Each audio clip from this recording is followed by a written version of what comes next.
MK1 Sektor brand new gameplay reveal trailer plus additional lore story has been revealed today. Mortal Kombat 1 once again trying to step on the gas and give us a lot, right? This month, I believe, is going to be 3 characters being released. Cyrax, Sektor, and NOOB for the most part. And then also we don't know, we haven't really got any cameos yet or anything, but in terms of the Sektor release right now, or the reveal at least, we should be looking into some form of a combat cast. And so therefore, it looks like Sektor is getting a huge push, right? Since we know that Scorpion is good guy now, Kuai Liang. It shows that maybe Sektor is very, very loyal to Bi-Han here in the story. Now, Lin Kuei looks like they're somewhat just in their own aspect, their own aspirations. And so with the full trailer breakdown, it shows gameplay, obviously, which looks very, very good. An amazing fatality. It shows the fatal blow, and it shows a lot of like, in terms of lore push, of course, the Havoc push. It seems like Bi-Han goes away for a while, and I think this could be the NOOB Saibot teaser, you know, like maybe Bi-Han's gone for a while, we don't know where he's at, and then possibly NOOB. If we could get NOOB, I think that's what's basically happening. When Bi-Han takes off, he might come back as NOOB. I don't know. Just depending, if you try to put like these trailers together, it almost looks like that, at least in my opinion.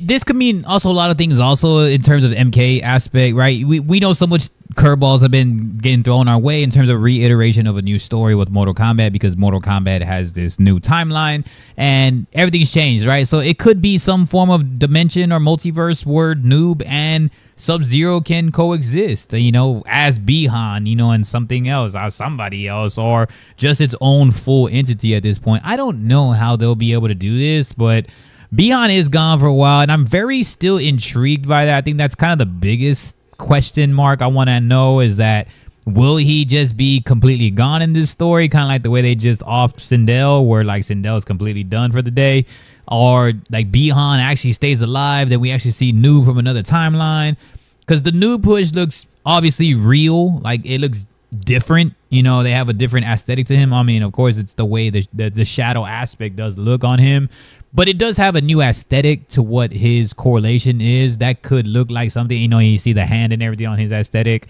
So that with Bi-Han, I'm thinking they can possibly coexist. That could be a hot take also, right? Maybe they coexist in this new, we don't know what's getting thrown around, right? New Timekeeper, Liu Kang has done everything, shooken everything up. The story's still up in the air for Mortal Kombat 2 retail until we finally get that full foundation and then a brand new MK2 later on.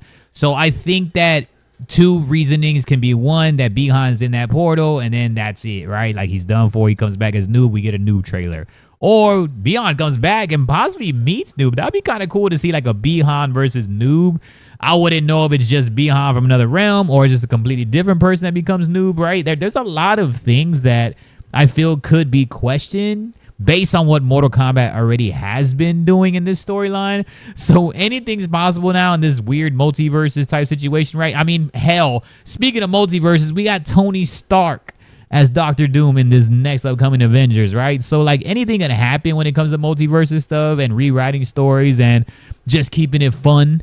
It could be just a whole fun creative move, and maybe NOOB is going against Bi-Han in terms of just different entities now, you know? Maybe Bi-Han can probably go back from Lin Kuei to become the good guys again and go back with Smoke and Scorpion, and this, like at the end of it, adaptation, have Havoc take over with NOOB.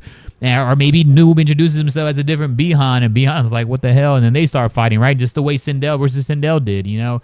You never know what can go down in these stories, so it's pretty cool. You do see Chameleon. I don't know what they're trying to do with Chameleon, honestly. It looks like Chameleon is really getting in on something, whether it's story mode, or they might give her a bigger role, maybe a character component, maybe the next combat pack, maybe she's looking at like maybe like a Sonya arrival, a Chameleon arrival. I don't know. She's getting some lore in there, at least some voice lines, so that was pretty cool to see, because she did arrive in the additionals, like the primary story, but she didn't say anything. Now she's definitely saying stuff, so she has voice lines, so something's going down with that. They might be looking into something with that. Then on top of that, you just see the loyalty of Sub-Zero with Sektor. She obviously, I don't know how much people still love like the gender swap. I think it's cool. I'm not really mad at it at all. Sektor very, you know, loyal to Sub-Zero. Some people can think maybe it's a potential relationship between them going on. I wouldn't know. That's my prediction also. She probably has like some form of the secret loyalty, are just in utmost relationship with Bihan, at least later on in the story. But yeah, with Chameleon saying lines, Chameleon also somewhat loyal. And then like she looked like she was kind of neutralized, right? Like, you know, Sektor does let her know some things. I don't want to say exactly what they say, you know, I don't want to make it a spoiler. Like, check out that trailer. But, you know, Sub-Zero also is still with this Lin Kuei aspect, disappears for a while. I think that's where NOOB comes in. Then you see Ermac kind of just pop out in the story also. So that, I think that that's really cool, because with the Sektor gameplay, and then you see it mostly against Ermac, and I don't know how quickly that happens in the story or what's going down. And then Johnny Cage, of course, is being Johnny Cage. Like, he's kind of flirting with Sektor, or being just silly, you know, saying his punchlines as per usual, as Johnny Cage always is. They do demonstrate the fatal blow, and then they also show the fatality and an animality. So there's a lot of things that they're showing. Traditionally, what they do with the gameplay trailer, I know that Cyrax had been shown in recent times, and now Sektor has been shown. So it's only right we're going to get a NOOB aspect, which is why I think they really left us on a cliffhanger to, you know, the whole Bihan situation. He jumps in the portal, and that's it with Havoc. I think Havoc goes first, and then Bihan goes, or Sub-Zero. So it is really, really cool. There's a lot of gameplay essentials to really break down from that. But all in all, it does look like... I feel that Sektor looks like she may be getting a harder push than Cyrax's. I don't know. I just... It's weird to see them. Of course, it's going to be weird to see them kind of split in between. So hopefully there's like some aspiration to where it brings them back together. But MK1 is really starting to go in with some stuff. Again, content, I think Mortal Kombat, at least, you know, that's kind of just overall everything that had happened in this trailer. So hopefully in the Combat Cast, they do break down a lot more, of course. And then, of course, just release time. This is the month for the release of all this content. So because it has been a while since we got anything. And again, and I hope we get cameos still. If not, then we're stuck with the cameos for now. At least probably for the rest of the release. But what MK1, they're outshining content, in my opinion. The gameplay does, I wouldn't say it looks subpar, but it looks, the fatality looks good. I mean, a lot of people are going to refer to her as Iron Man, or Iron Heart, basically, because she's a girl.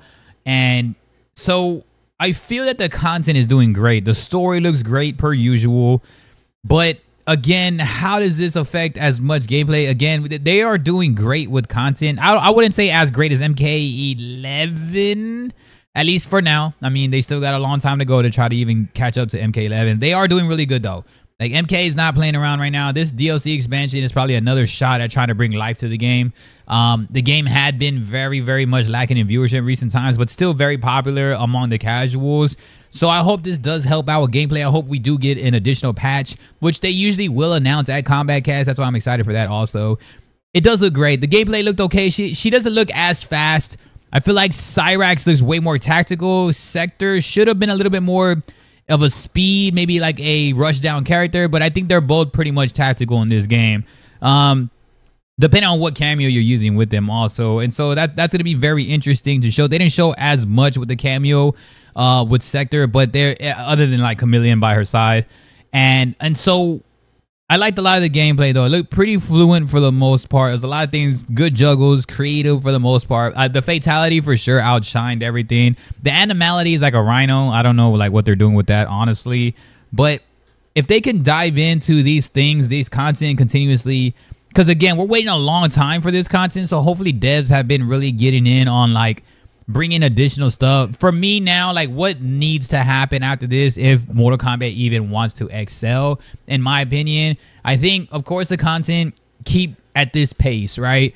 Well, not this release. At least we're getting 3 at the same time. But, you know, per 3 weeks, like what they were doing already before with Combat Pack 1, keep patching the game, keep like buffing characters. Again, a lot of the cameos really nullify itself because it's hard to... It has been a hit or miss with cameos, and a lot of people are split between this because of the cameo systems. I feel characters could be a lot better even without the cameo system, but they're so reliant on a cameo system that it's hard to really dictate what's actually good right now and what's not. So hopefully they can really ramp up massive things aside from just being a broken cameo, like for instance the Farah aspect, right? When Scorpion Farah, it was so broken, right? All this damage was happening and stuff.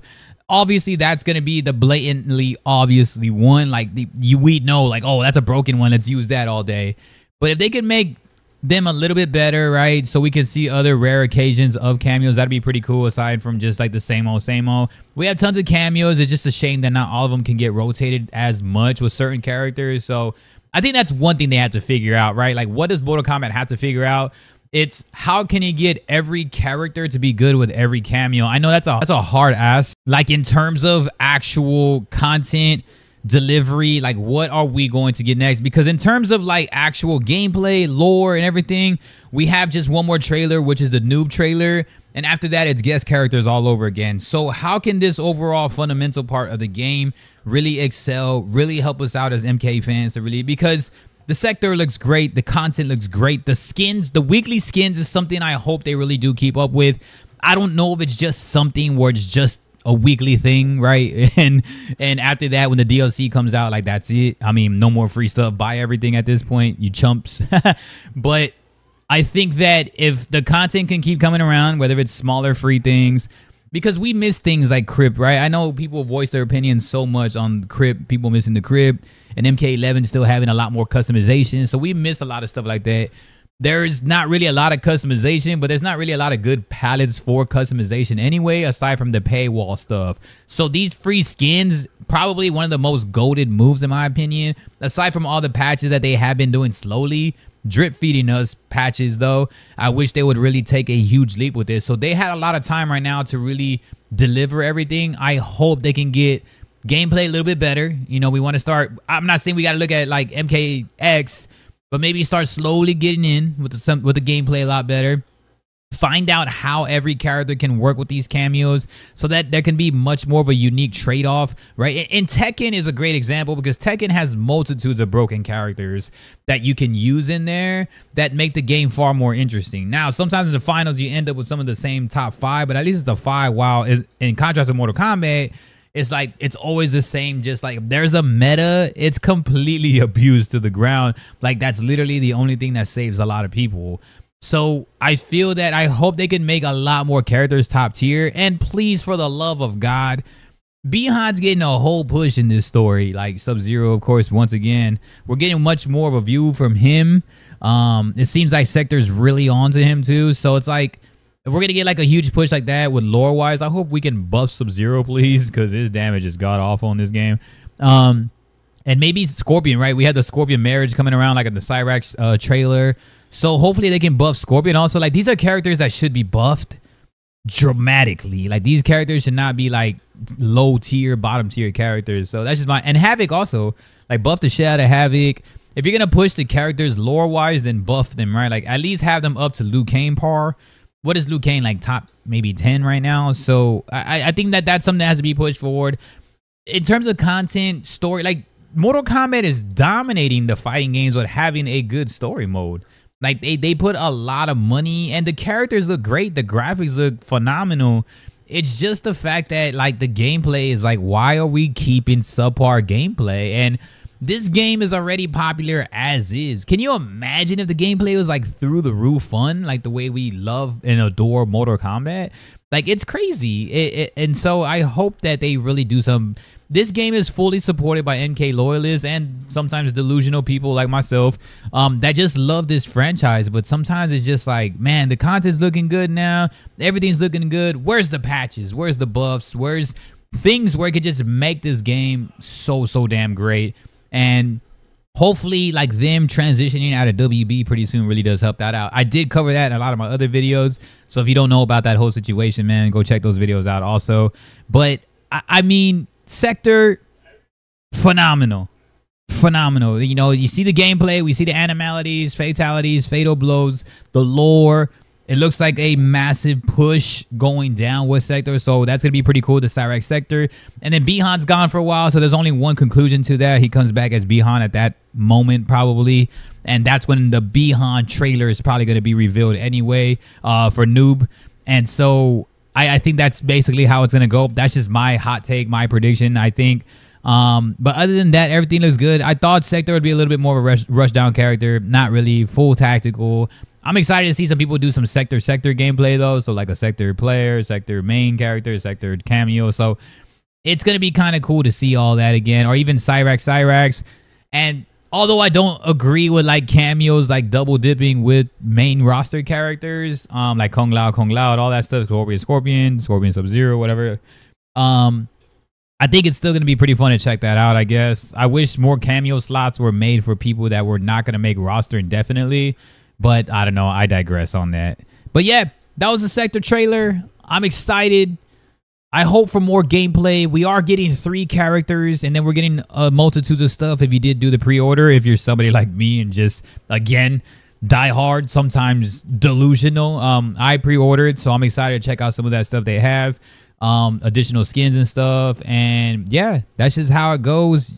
Aside from the huge push that Sektor looks like she's getting, the lore really meshing in pretty well, your typical. And then Chameleon, I'm actually excited about Chameleon and see what they're going to do. Maybe that's a Combat Pack 3.